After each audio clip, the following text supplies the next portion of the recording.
Sir, again, as I said, these are things the military is thinking about. I mean, all I can say is that the world of warfare has been changing dramatically since the beginning of the Ukraine conflict. And increasingly, the use of drones, for example, it's striking that neither country actually crossed over into the other's airspace at any stage of these 4 days. Everything is being done from a distance now. Drones, missiles, technologies have moved quite significantly. What was old-fashioned and awful and tragic was the indiscriminate Pakistani artillery shelling, which should never have been done in the manner it was. I mean, but you can understand why. We hit terror bases. There are no terror bases in India to hit. There are no terrorist organizations in India listed in the UN or the State Department anywhere else. So what do you hit? You hit civilians. You hit innocent people. That is the asymmetry of this particular conflict. We have tried not just to be precise and calibrated in our response, but we have tried systematically to signal we are not interested in war with Pakistan. We're not interested in attacking Pakistani civilians, ordinary people. This is about India versus terrorism. And as far as we're concerned, situating the problem where it belongs is if you don't want places in your territory to be hit because they're housing terrorists, why don't you shut down the safe havens? Why don't you arrest these leaders? Why don't you close their bank accounts? Why don't you disband these organizations or call them illegal? If you're not prepared to do any of that, then I'm afraid this is the only way we can deal with it, because we are not going to sit back at our homes and be hit at your convenience. That's not going to happen. Yes.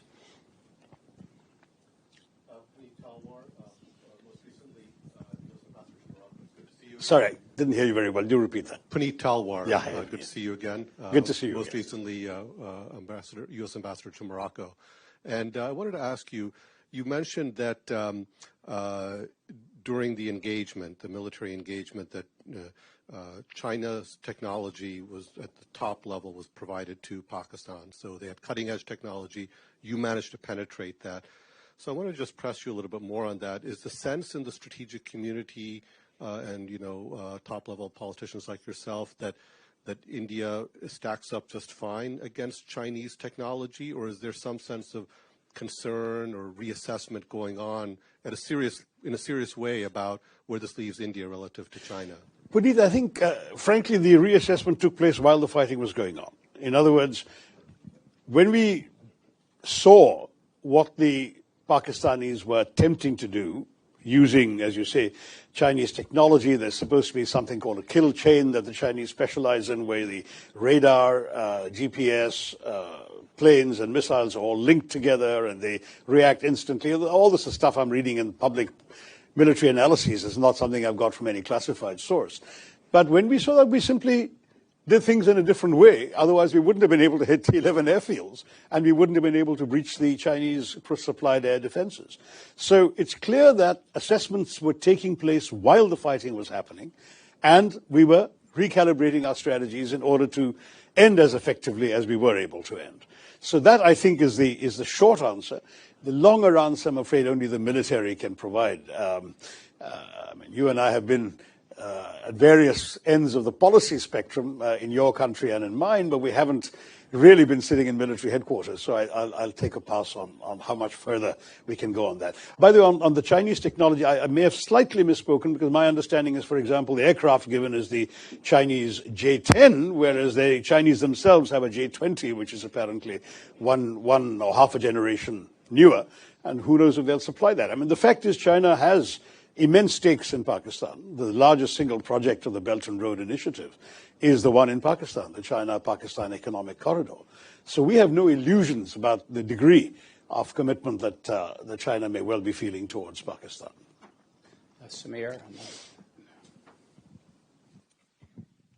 Thank you, sir. Samir Lawani from CSBA. I wanted to ask a question. Leaving aside motives, the question is about effects. So you said that we had to show them that they had to pay a price. My question is, what is your sense of whether Pakistan believes they paid a price, whether the military, the politicians, the civilians, the population? And I ask that in light of the fact that the military army chief received a 5th star. There seems to be a lot of triumphalism. So did they actually feel that price, and does that affect their behavior in the future? I think one of the principal motives for this horrific terror attack, which was signaled, by the way, a few days earlier by a speech by the Pakistani military chief in which he made the astonishingly bigoted assertion that Muslims could not live in a non-Muslim majority country, which is kind of a bizarre thing to say given the number of non-Muslim majority countries in which Muslims can be found, including the fact that we have 200 million Muslims in India who are living in peace with their neighbors. And one of them is a member of my delegation, I might add. He's sitting right here. So I just want to say, Sarfraz Ahmed sitting right there. I just say this simply because one of the objectives was clearly to shore up the Pakistani army in a situation where they were deeply unpopular, with the most popular leader in Pakistan sitting in jail for the last couple of years, and the economy stagnant, and the government that they have been running or manipulating not doing very well in public opinion. And clearly, whatever happened in the conflict that was bound to ensue after the terrorist strike, they were going to declare victory for the army. So there was a lot of chuckling in Delhi when the failed general became a field marshal. But I mean, that's the sort of thing that by promoting himself, as you said, with that extra star, because that was definitely going to be the army's gain from this fight with India. They wanted, once again, to show themselves as the savior of the nation in the face of attacks by a bigger power.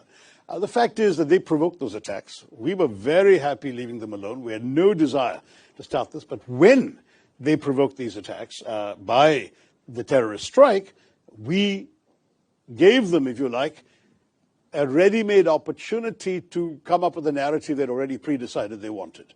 And so that's all right. That's what happened.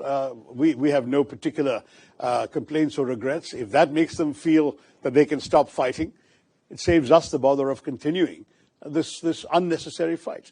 Remember, for India, this war is a distraction. For the Pakistani military, it's fundamental to its sense of importance, its sense of success in its own society. You know, some of you here must have read Voltaire on Prussia. In India, the state has an army. In Pakistan, the army has a state. And the army is going to do always what's in its best interest. That's essentially what we saw happening. But I do want to stress that as far as India is concerned, we don't care what they say to their public. We know what's happened. And frankly, the satellite pictures are not Indian pictures. There is absolutely no evidence that the Pakistan has been able to advance in support of its claim to have inflicted magnificent victories and great damage on India and so on. Absolutely no evidence. 2 videos came out on social media. Both turned out to be from other conflicts and other years. Nothing to do with this one. So all I'll say is more power to the Pakistani military than take it anyway. But that's what this is all about in terms of their narrative. Okay, in the back and then here. Yeah. Hi, Maureen Ahmed from State Department. I've covered South Asia and India in the past, asking a question in personal capacity. Lots of Pakistan stuff, so stepping back a bit in the South Asia region writ large. Lots of different changes on political landscapes in Bangladesh, Sri Lanka, Nepal. India's had, strong relationships in the past, but how is it going to handle these changing landscapes, especially as these countries have a more of a lean now towards China? How are they, recalculating this calculus, especially in Bangladesh, Sri Lanka, nearby? So would love to hear your perspective. That's a vast subject, young lady. I think we'll really have to do an entire seminar on that. But, I'll start off with one simple proposition, that we have the sort of same kind of big country in the neighborhood problem that the U.S. has had for ages.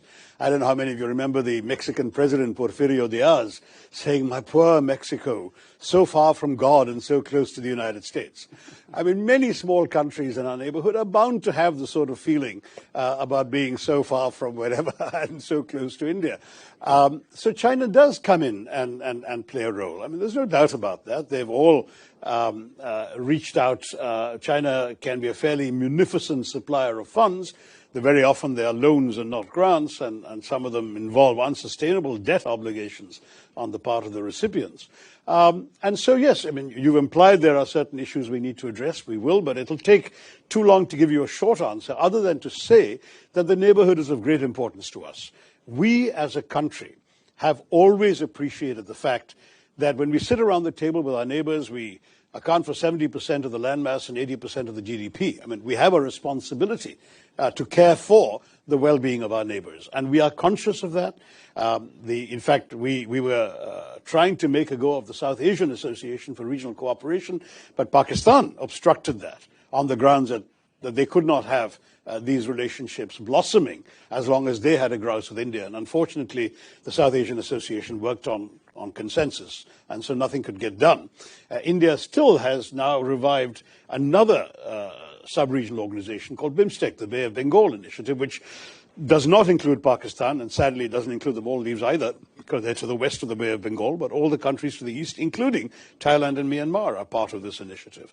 So it's not that we are in any way backing off from regional cooperation. We want it, but there are specific challenges, and it'll take too long to discuss them, but we can go country by country at some point. I'm sure my colleagues at the Indian Embassy will be happy to help the State Department person on that.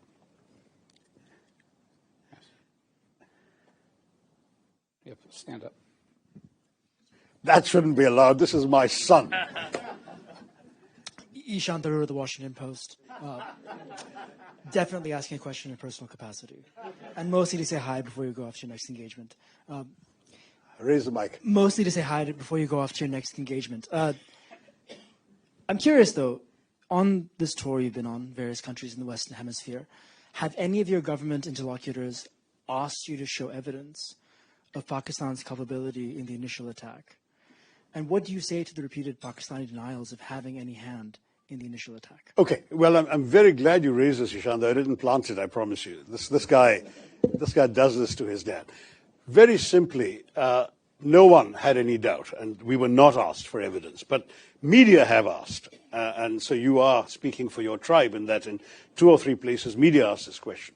Let me say very clearly that India would not have done this without convincing evidence. But there were 3 particular reasons I want to draw your attention to, all of you. The first is that we've had a 37-year pattern of repeated terror attacks from Pakistan, accompanied by repeated denials. I mean, Americans haven't forgotten that Pakistan didn't know, allegedly, where Osama bin Laden was until he was found in a Pakistani safe house right next to an army camp in a cantonment city. That's Pakistan. Mumbai attacks, they denied having anything to do with it. One of the terrorists was captured alive. His name, his identity, his address in Pakistan, everything was revealed. Under interrogation, he told us where he was trained, what was done. The US intelligence, as well as ours, recorded the chilling voice of the Pakistani handler giving minute-by-minute instructions to the killers in Mumbai, telling them where to go. And they were monitoring Indian TV and saying, there are people hiding on the 3rd floor of that hotel, go and shoot them there. This kind of thing is going on. Your sources recorded this too. So we know what Pakistan's all about. They will dispatch terrorists. They will deny they did so until they're actually caught with red hands. That's the first. So I agree you're going to say, but that's circumstantial. Sure. Second point. The moment this happened, within 45 minutes or so of this happening, the terrorist attack, a group called the Resistance Front claimed credit. Who are the Resistance Front? They're a well-known proxy front of the Lashkar-e-Taiba, a banned organization listed by the United Nations, listed by the US State Department, which enjoys safe haven in the town of Muridke in Pakistan. The Resistance Front, evidence about the Resistance Front and its doings was presented by India to the UN Committee on Terrorism in December 2023 and repeatedly again in 24. But the problem was, of course, Pakistan too is a member of that committee. The Resistance Front was not listed by the UN, but its identity was known and publicized. These people then claimed credit within a time span. There were no media present when these killings took place. Most of the world hadn't even learned about this when they claimed credit. So that was itself a smoking gun. They repeated that claim 24 hours later. And having repeated that claim 24 hours later, then their handlers must have woken up to the gravity of this and told them to take it off their site. So they did. But the fact is, the credit claim was on record and the world has seen it. Third, when the first strikes happened on the terrorist camps, funerals were conducted, including for members of some of the key organizations, the Jaish-e-Mohammed in particular, and the Lashkar-e-Taiba. The funerals were conducted, and photographs have emerged on social media showing Pakistani generals and police officers in uniform attending these funerals, being conducted by relatives of these terrorists. So we're looking at 3 concrete pieces of evidence as far as India is concerned. But finally, I can add to the mix, we also have intelligence services. They have been studying very carefully these terrorist attacks. They have identified at least 4 of the 5 perpetrators, and they know who they are. In fact, I'm told, and I don't have access to the direct intelligence information, but I've been reliably informed, they know that 2 of them are Pakistanis, and the other 2 were locals who had exfiltrated, is the term, out to Pakistan for training 10 years ago, and clearly were sent back for this mission this time. So it's on the basis of all of this put together that we said, we know who did this, and we will take action. And that's exactly what we did. I can assure you India is not the kind of country that would undertake a military operation without very solid basis for doing so. This was not some random terror attack. I must say our government counts 24 terrorist attacks in the course of last year emanating from Pakistan, but none of them required this kind of response. We dealt with them. We either got the terrorists or killed them. Minimal damage, very little loss of life. We dealt with it. This showed all the hallmarks of a sophisticated, planned, deliberate operation with reconnaissance, with intelligence work, with a modus operandi worked out, this cynical exercise of asking people their religion, shooting them between the eyes. This is not an ordinary terrorist, some bearded fanatic blowing himself up outside a supermarket. This is not that. This is a serious quasi-military style operation